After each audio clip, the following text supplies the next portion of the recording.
Markus-san? Markus-san? Na, ich frag gar nicht erst. Ich glaube, ich habe ein bisschen zu viel The Legend of the Mystical Ninja gespielt. Legend of the Mystical Zelda? Of the Mystical Ninja. Aber kein Wunder, dass du das Spiel nicht kennst. In Japan ist die Konami-Spieleserie Ganbare Goemon unglaublich erfolgreich und brachte seit den 80er Jahren über 20 Titel hervor. Leider schaffte davon nur eine Handvoll den Sprung aus dem Inselstaat. Das erste Spiel, was weltweit veröffentlicht wurde, war The Legend of the Mystical Ninja für das SNES. Seinen Anfang nimmt aber The Mystical Ninja 1986 auf dem Arcade.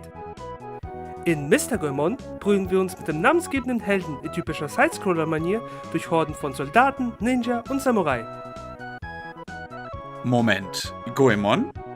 Hat es zufällig was mit dem legendären Gesetzesbrecher Ishikawa Goemon aus dem 16. Jahrhundert zu tun? Er beklaute die Reichen und gab es den Armen. Der japanische Robin Hood sozusagen. Genau! Das Spiel leitet sich fast alle seine Elemente aus der japanischen Folklore und Geschichte. Das Design der Gegner und Level, die Musik, sogar die Waffe des Helden ist eine japanische Tabakpfeife namens Kisaru. Übrigens raucht Goemon sehr genüsslich zwischen den Leveln.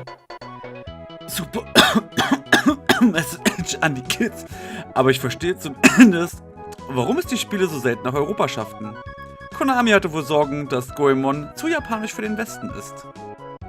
Deswegen blieben auch die Nachfolger für das Famicom, also die japanische NES, nur im Land der aufgehenden Sonne erhältlich. Beim ersten Titel für das SNES, also dem Super Famicom, wagte Konami aber eine weltweite Veröffentlichung. So kam 1992 Ganbare Goemon Yukihime Kyushitsu Emaki unter dem westlichen Namen The Legend of the Mystical Ninja in Nordamerika raus. In Europa musste man sich bis 1994 gedulden. Und wie ist das Spiel denn so? Es ist der Hammer! Lass uns mal eine Runde spielen. Los, Japanomobil! Du bist dran!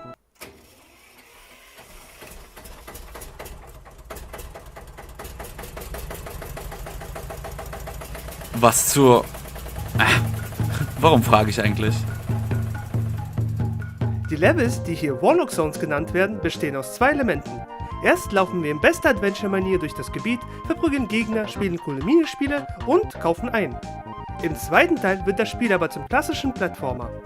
Wir springen und schlagen uns durch das Level bis zum Endgegner der Stage.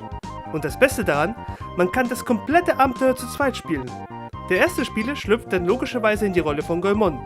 Spieler Nummer 2 verkörpert seinen Partner Ebisumaru.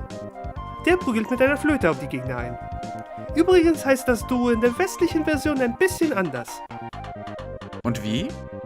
Anders halt. Wie anders? Kid Ying und Dr. Yang. Oh, das ist schon arg. Meh. Ja, aber solche Übersetzungen trüben die Qualität des Spiels kaum. Da hast du recht. Die Gegner sind echt cool designt und die Levels sind wunderschön und abwechslungsreich. Unglaublich, wie viel Charme die alten Sprites versprühen. Wesentlich mehr als unsere. Ja.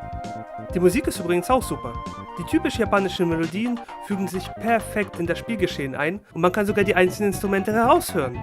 Es überrascht mich schon, wie kompromisslos japanisch das Spiel eigentlich ist. Ich meine, sie haben sogar die Pfeife Kisaru als Waffe beibehalten. Warte mal. Scheinbar hat keiner an die Kinder gedacht. Übrigens hinterlassen die Gegner auch paar Glückskatzen, die die Reichweite der Waffe verbessern können. Damit wird aus der Pfeife zum Beispiel auf Stufe 3 ein Jojo. Logisch. Die heimlichen Stars von The Legend of the Mystical Ninja sind für mich aber eindeutig die Minispiele in den einzelnen Zonen. Mal würfelt man um die Wette, mal nimmt man an einem Quiz teil, mal spielt man einfach ein ganzes Level Gradius. Ein Spiel im Spiel? Also... Spielception. Die einzelnen Zonen und dazugehörige Bosse sind übrigens auch wunderbar abwechslungsreich. Vom telerdrehenden Geist bis zum Riesendrachen ist wirklich alles vertreten. Man hat das Gefühl, in ein japanisches Märchen einzutauchen.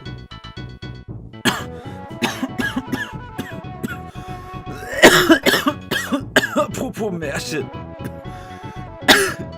Was zum Teufel hast du mir da reingemacht, Konstantin?